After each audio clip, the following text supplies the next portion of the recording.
Yo, yo, yo. Hey guys, welcome back to another awesome edition of the Best Practices Show podcast. We are so pumped that you're here, and our goal is to bring you the best thinking, the best advice in all of dentistry so you can have a better practice and a better life. And today I interview one of our awesome coaches, Ariel Juday, and she shares 12 systems to prevent this thing called burnout. Burnout's dangerous. It's dangerous to you. It's dangerous to your practice. It's dangerous to your family. So make sure you listen to this episode so you don't get to a place where you're burned out. So listen up. Hope you guys enjoyed the episode. We'll see you soon.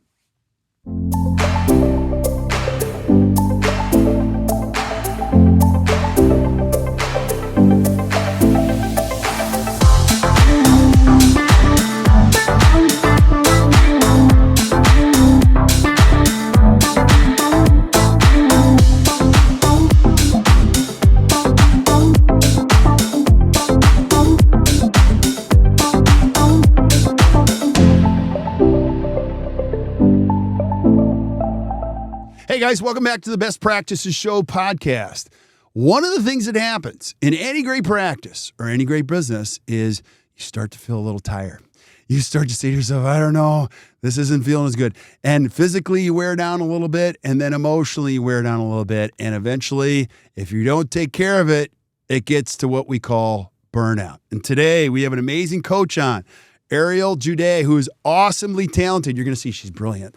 So we're going to be talking about how you can prevent it, systems you can put into place in your dental practice to prevent or reduce the chance of burning out. So Ariel, thanks for being on. I appreciate it.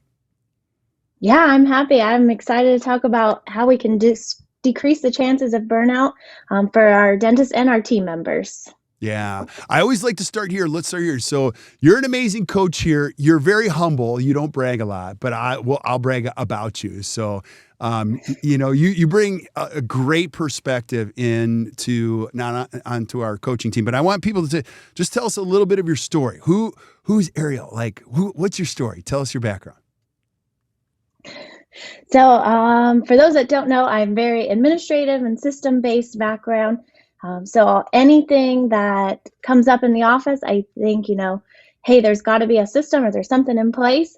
So that's kind of where I've come from the perspective, but really just always loved the focus of team training and just getting everyone on the same page to improve the team.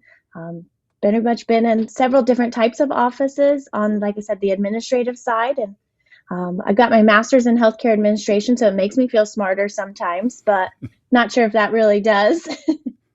It's awesome. It is awesome. So let's talk about the why, because you get to coach a lot of great practices and you can sense when this is going on with offices you're coaching, right? You can feel it going on. And give us the why. Why is burnout so important?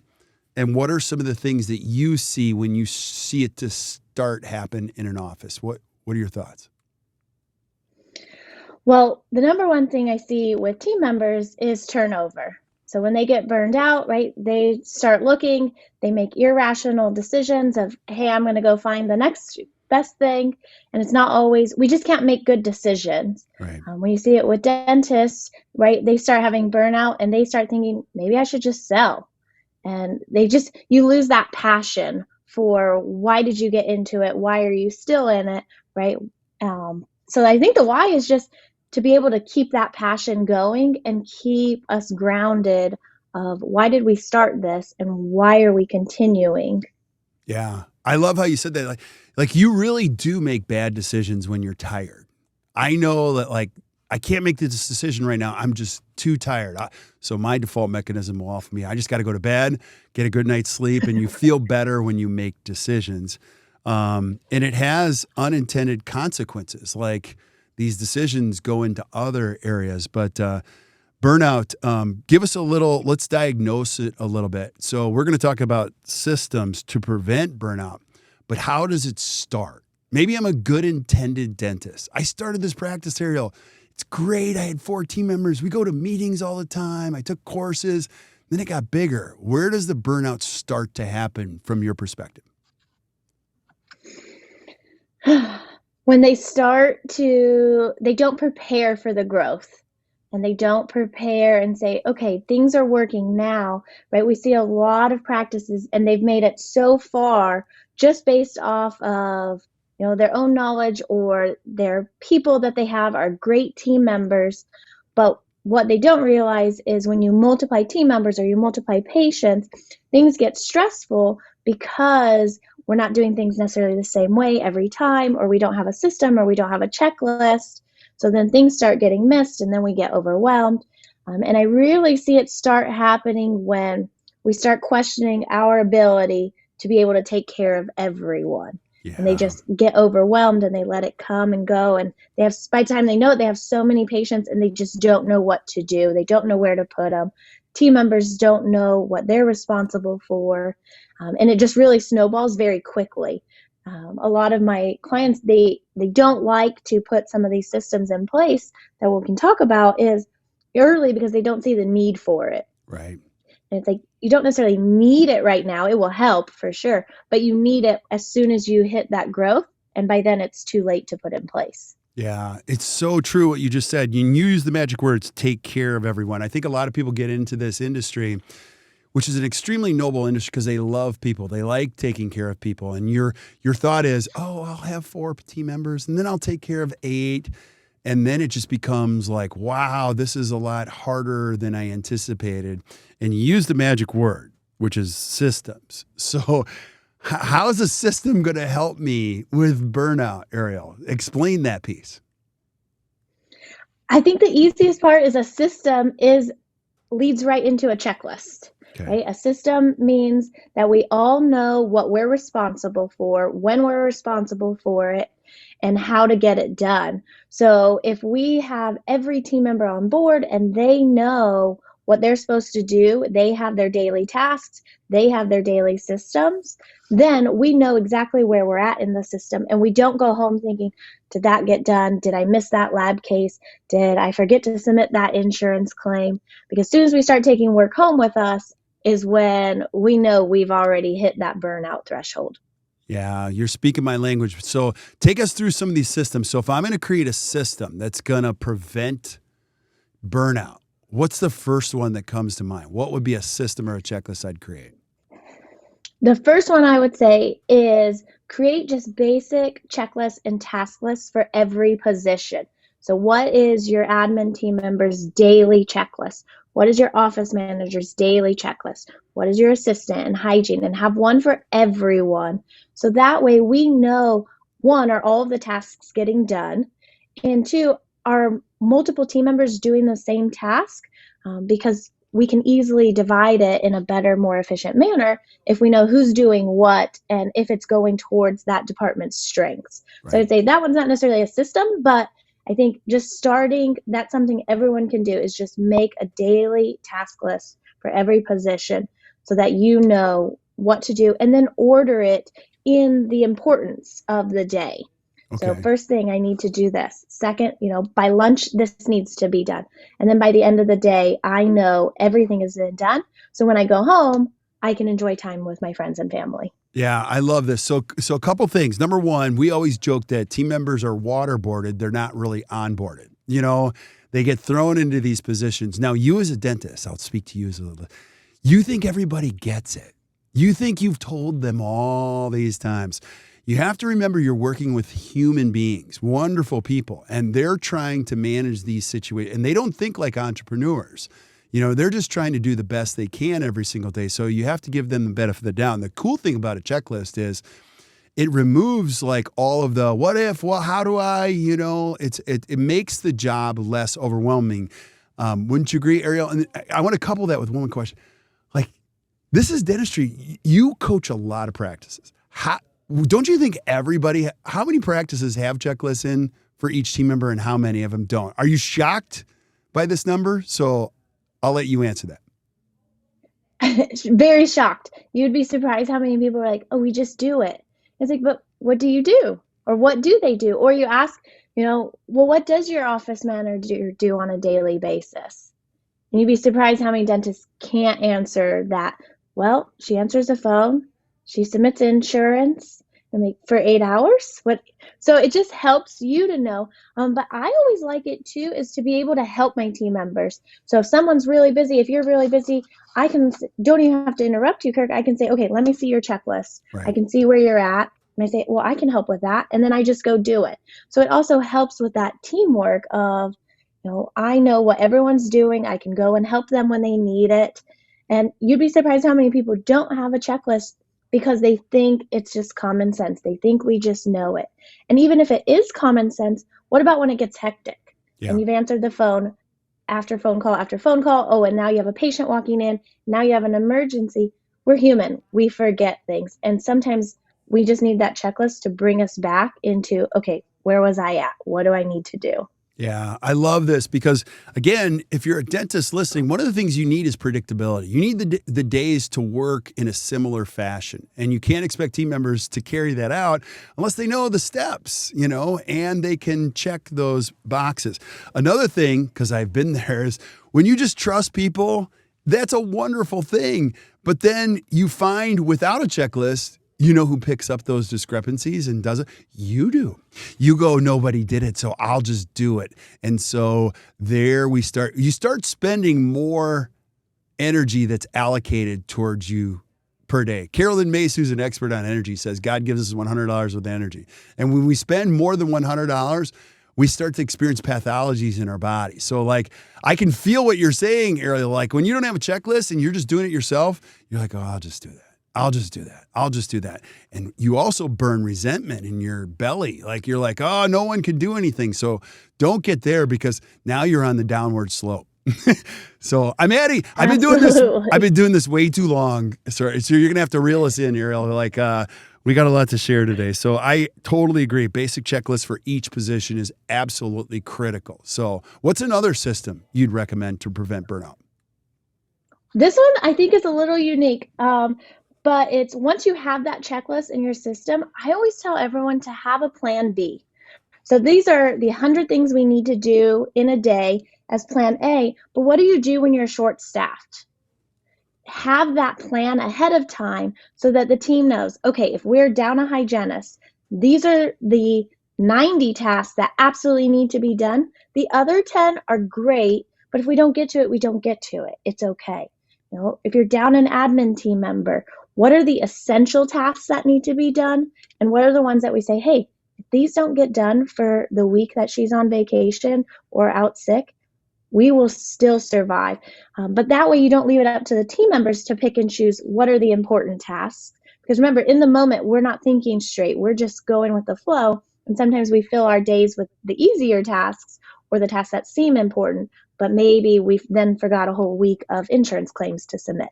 Yeah, that is so brilliant because it's so true. Like when somebody's gone, you're like, I don't know what to do. Like I heard of a team in dental office. They didn't know how to check the messages. They're like, we don't know how to check them. Like, so you have to have a plan B and have all these written out. So very, very, very good. What's another system you'd recommend? Using your technology. So I would say anything that you're doing manually, use your technology. If you're typing, I had one doctor we were talking just the other day, and he was like, I spend a half hour at the end of the day typing my notes. I was like, wait, there's templates. Like you just push buttons and you answer questions and it's very quick. And so it was just like, never thought of though, like, oh, well, let the technology work for me. If we're spending a lot of time on inserting patient forms that patients fill out, use the technology, let them fill out the form digitally, and then we can import it directly into the software. So anything that can save energy, and I know it's not hard to enter a medical history, but I don't want to use my mind power on that. Like you said, you only have $100 of energy, and even if I'm spending $2 of energy every patient, it gets tiring. Yeah, I love this. Now, you might be thinking, well, this is all new. Use new technology. No, use existing technology because can you speak to this? We coach a lot of offices that have Dentrix, EagleSoft, Open Dental, and the utilization capacity, often in great practices, is still super low. It's like 40%. They only use 40 to 50% of the features. And I'm like, they have a feature for this. And I'm like, really? Every time you utilize those, the benefit is you save time, right? Wouldn't you think? Absolutely. I mean, I always laugh because think about how many of us have smartphones. We use probably 10% of those capabilities. Right. And you're right, your software that you already have has that capability. You just need, someone who's interested in that. Once again, going back to kind of the departments is if it's something forms related, we'll let your admin team members, they're going to be way more interested in how to save time inserting forms. If it's, clinical, let your clinical team members develop the templates because they're going to put energy towards it because it's going to be exciting for them. Yeah, I love it. I love it. I love it. So utilize the technology. What's another system? How many systems do you have? I'm just so curious because I have so many thoughts on this. I just have a list of 12. Okay, cool. Keep going.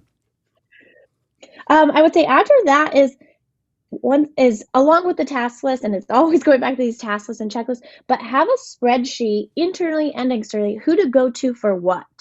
Because I feel like dentists all day are just putting out fires and answering questions and, oh, we need to change the light bulb. We need to call the plumber. But as a team member, I can call the plumber if I know who the plumber is and what his phone number is. Right. But a lot of time I have to interrupt you to go and ask who that is. So if we can create, a Google spreadsheet or anything in the office that any team member says, hey, I need to call, they can call right then. And it's not bogging someone else down to have to go find that information. Yeah, should have that at the office and at home so that anybody, it's amazing how much time you look for the plumber's number. That's crazy. That's awesome. Absolutely. Number 5, we'll do this like a countdown. I love it. Number 5, create an ideal schedule and stick to it and have your team protect it. And I know we talk a lot about this on, if you don't like to do crowns in the afternoon, you don't have to. Right. You can set up your schedule. I have one client, he said, I don't want to do any exams on Wednesdays. I'm like, well, then why are you doing exams on Wednesdays? Right. And I was like, we just have to design the schedule, and you can't make it overnight. You can't all of a sudden say, well, I don't ever want to do this. It takes some planning, but protect it. Find out what makes you happy, what procedures you enjoy, when do you have the most energy, and protect that, because you see a lot of the times. I was just doing a schedule analysis with a client, and I said, hey, are you busy from Tuesdays from 10 to 2? And they said, every single Tuesday. And how'd you know? I said, well, you have 3 new patient blocks. You have 2 major crown appointments. I said, so if your team fills the schedule as we have planned, you're going to be busy and tired. Right. Yeah. And also, too, I love what you're saying because you also have to pay attention to the time zones in which you're best at what you do. Like as you age, when you're younger, you can do a lot. But when you get older, you're like, I can't think in the afternoon. And so you've got to be protected. You got to protect your time and get everybody invested in that. Because Ariel, you're right. If I don't know, if I'm working for a dentist and I haven't had this communication about how to organize the schedule, I'm going to put whatever I can find in there. And you're just going to do it because the schedule is kind of like the king. It's the thing we follow service to, right? Whatever's in the schedule, we're just going to do. We've been trained to do that. Yeah. So. Yeah. We've been trained to see those 7 emergencies that just got put in. And then it's like, well, hold on. What if we only limited to 3 emergencies today and we did 3 tomorrow? But it's that going back to, I need to take care of everyone. Right. And it's like, well, I want to take care of them. But we all know that true emergencies are different than what patients tell us an emergency is. So have, those questions, are they in pain? Can they eat and sleep? Because some of it, they're fine if they come in tomorrow instead of squeezing them in today. It's just, we put that mindset of, we got to get everyone in. We got to get them in today. And it's like, no, let's protect our schedule because we know when we have a nice flowing day, we all have more energy. I love it. I love it. What's number 6? I really stick this is do not take any work home with you. Ooh, I love this one. I know people have after hour cell phones, and I only think those are necessary if you're really wanting to interrupt your evening and you're wanting to go in the office, especially if you're going back in the next morning at 7 a.m. Is there really anything that's going to happen that the patient can't live? I mean, we have to remember there's emergency rooms and urgent cares for a reason, that they can go and get out of pain and then see us first thing in the morning. I just don't take it home with you. One, what are you going to do at home? You're just going to stress about it. Right. And then your wife doesn't want to hear about it, right? Your husband, your spouse, they don't want to hear about these angry patients or things that upset you all day long. So I say, use that drive or the walk home and just let it all go, because it's going to be there tomorrow. Yeah. And you'll notice the progression of these, the more that you have systems and checklists in place. Like after this, I'm going to go home. I like the word files closed. Like all the files are closed. You teach people how to treat you in a dental practice. You've got great systems in place. And then the other thing is when you bring work home, it harbors resentment, not only for your spouse, but for you too. You really stop liking what you're doing when you're doing work at home. So I completely agree. Love it. Love it. What's number 7? Have a plan. I like to have, and I know we coach this, is to plan out when are you going to be taking vacations? When are the holidays? A lot of offices are closed on Fridays, or they work every other Friday. But if you can plan which Fridays you're off that go right into the long weekends that have Monday holidays, that's going to give you and your team more time to recuperate. And then I always say, when you have that plan too, I know we always try and squeeze a little bit more in towards the end of the year, but it's okay, if we know how many days off, or we know what time we're working extra, we don't get that resentment, because we know, okay, I'm working 5 days this week, but I only have 3 days next week. Mentally, that helps you and your team members prepare of, okay, I can even out my energy throughout it with having this plan of, when are we open, when are we closed, instead of flying by the seat of our pants. Yeah, that's so true, because dentistry is a sport. It's a lot on your body and your brain, and it's important to get away and recover. So I think I'll just piggyback on what you said. Like, number one, you got to believe that you can get away. Like, if you think your patients need you all the time, that's a fundamental flaw in your thinking. They don't. And if you think your team needs you all the time, oh, that's the biggest lie ever. They actually like it when you go away. They love a break from you so that they can like you more. And here's a third hint on that. I promise you, when you go away, it'll be there when you get back. So most people think, Rome is going to burn if I leave. No, it's not. It will be fine. People will figure it out. And you can start to appreciate the fact that you went away. And here, one more thing, because this is like one of my favorite, is don't call the office. Please do not call the office. If I work at the office, your voice as the boss is the last one. I don't want a text from you. I don't want a call from you. Like, we got this, so wouldn't you agree? I'm kind of leading you. I always throw that back to you, but I know you agree with all that. So good. And especially if I have a checklist, I know what needs to be done while you're gone, and it's perfectly fine. Yeah. We all know that when the boss is gone, things are a little bit more relaxed. And as long as you have the checklist and things get done, let them be. Let them enjoy the time. Absolutely. Absolutely. What's number 8? I would say really ask for help when someone is too busy. So if you see that, this is your normal task, you usually normally write up the lab slips, but you're really busy or you have a long procedure to go into, ask your assistant to help. Right. Ask your front desk to help, fax in or call in that prescription. Sometimes we think, oh, this is my task, so I have to do it 100% of the time. But our team members are happy to help. They just need to know what to help with. So don't be, ashamed to have to ask or delegate tasks and say, hey, for today, can you really make sure this gets done? And I guarantee you they'll be happy to do it. Yeah, I totally agree. A big piece of that is your core values. Like, if you've established good core values, where I was just in a clients of our office, she's a client of ours, and so she has a sign in her break room. You can copy the sign. It says, "Don't ever say it's not my job." Can't say that here. Everything. We all have primary jobs, but the whole idea is like, let's help each other out. If somebody's not willing to help, I would say it's probably not a good values fit for your office, but it's awesome when everybody's truly in to help each other. So good stuff. Good stuff. What's number 9? Number 9, well, 9 and 10, I would say go together. And you kind of talked about it, is going back to your values, really looking at, what do I enjoy? What are my values? What is success? Because I think, as we talked about earlier, as we start getting in and what we start out practicing, 10 years later, we don't necessarily have the same idea of what kind of practice we want to have. So you have to reassess and make sure, am I following the vision I have? What do I need to, how do I want to feel? What do I need to accomplish that feeling? What's my vision? Because that's going to help you assess your goals and making sure that you're on the right track. Because sometimes we just don't even know what our goals are or what our vision is. Right. And we just let the day-to-day take over. Yeah, I love what you're saying too, because some people might argue, well, you just want to make more money and like it's all about the production and collections, but it's not.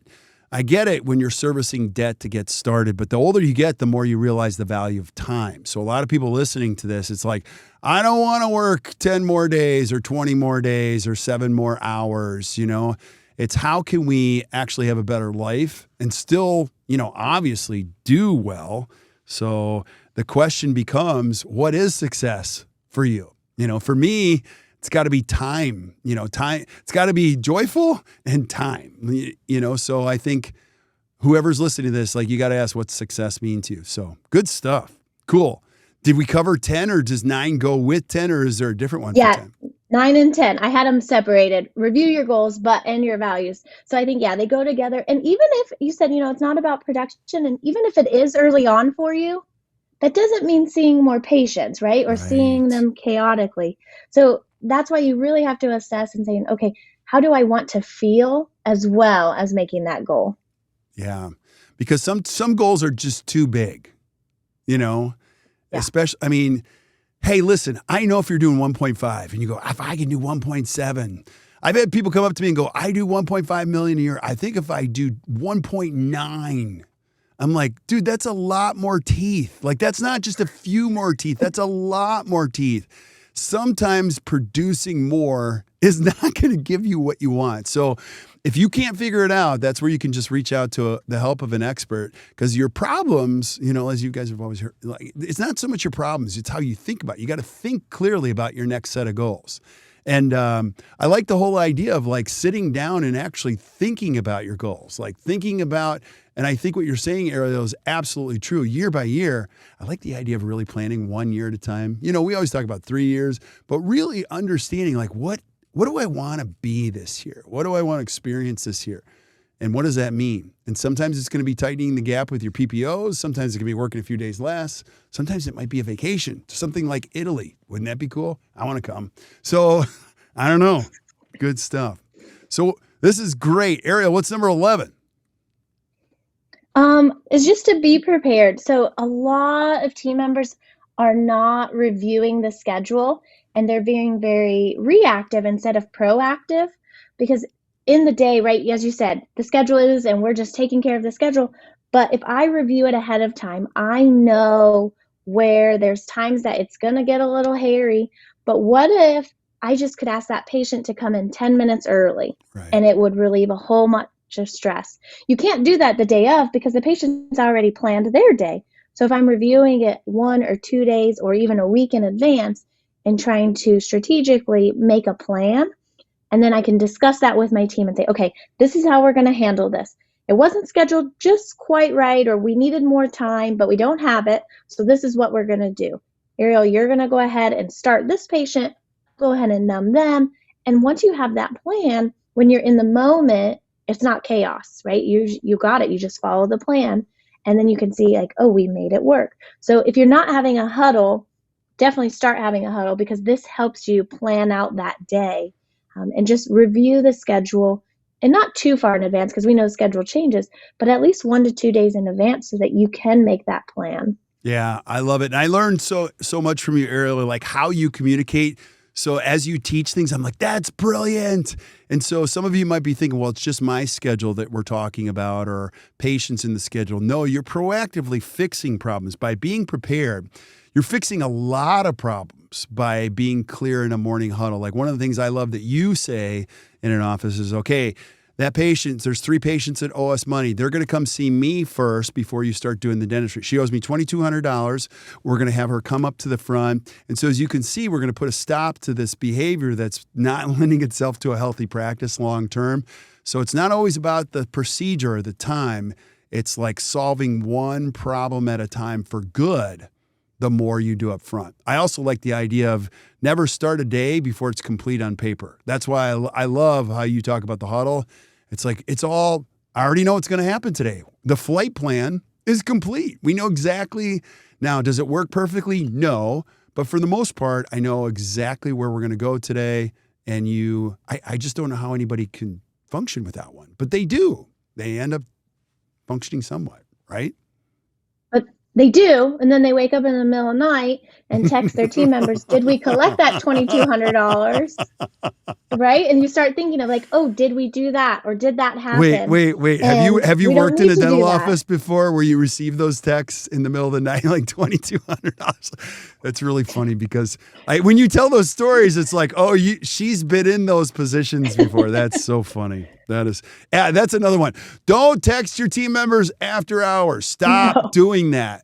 They do not go, wow, that's so great. I got another text from him. It's 8:30 at night. Yeah, they do not want it. Oh my gosh. So what's number 12? This one I think is, and it could have been anywhere, right? I didn't put these in specific order, but is remove the negative communication. So either with yourself or with your team. And I always put it back to stay in the bubble. So if we are only talk about things that we can control, that's in the bubble, right? I can control my attitude. I can control, the schedule for the most part, but I can't control the weather. I can't control politics. I can't control, the traffic outside. So I don't even allow that communication to come in from team members, from patients. Like I never ask, how was your drive here? Because I'm opening up a can of worms if it was terrible, right? So only talk about the positive things and don't let our team members go in that negative circle. If they're gossiping or if they're the water cooler or even talking negatively about that crazy patient, right? Once you start negativity, your mind just takes over. And that's when you instantly feel more tired instead of just turning it to more of a positive thought. I love that. Whatever you think about grows, whether it be positive or negative too. And so those thoughts come at you all day long. I used to say this. I refuse to participate. People talk about participation and PPOs. Well, think about this. Like, just don't participate in the recession. I hear this all. There's a recession coming and it's going to be really bad. Well, I refuse to participate in the recession. You might be thinking, well, Kirk, what do you think? No, just refuse. Like, why would you want to participate in the recession? And go, I know. And so negativity, and you guys all have friends like that. You throw negativity at them and they have this shield and they're like, no, thank you. And you're like, wow, that's powerful. And they're like, yes, it is. So I love that because as soon as you start chewing on it, it lends itself to like, you just don't feel good. There's no exchange when you get to negative that feels better, unless somebody just lives on negativity. They feel better, but you don't. So, Ariel, this is awesome. Any last thoughts that you have on burnout? This is a big subject, and I don't want to skip over this. Like, this is a big deal. You guys work hard. You work hard every day. None of you ever signed up for how physically and emotionally demanding dentistry was going to be. And it's an amazing profession, but without countermeasures and without systems, this great profession can take you in a direction you don't want to go. And I want to remind you, it's awesome. We just got to get systems in place. So, Ariel, any last thoughts you have on preventing burnout with systems? No, and I would say do it early. If you're saying I don't need it, everyone hits burnout at some point. So just, get prepared and think about it now before you get to the moment. Because as we mentioned, first starting, right, we don't make good decisions when we're tired. Right. Great job. Ariel, this has been awesome. And you guys are going to see Ariel's just a rock star, so she's always teaching great stuff. We're going to have her back over and over again. So stick around. Always say goodbye to everybody else. But thank you guys for listening to the Best Practices Show podcast. Hey, number one, we're just super grateful. This is crazy. Like, we're crossing the 500,000 download mark. I don't even know how that happened. So I'm fascinated. So keep showing up and we'll keep presenting, good thought, thought processes, frameworks, systems so that you guys can enjoy a better practice and better life. Join us for some of our workshops if you just looking to get refired up or fired up to begin with, and then keep sending us suggestions like you always do. We'll line them up. So until we see you guys next time or you hear from us next time, keep watching or keep listening to the Best Practice Show. You guys enjoy your day.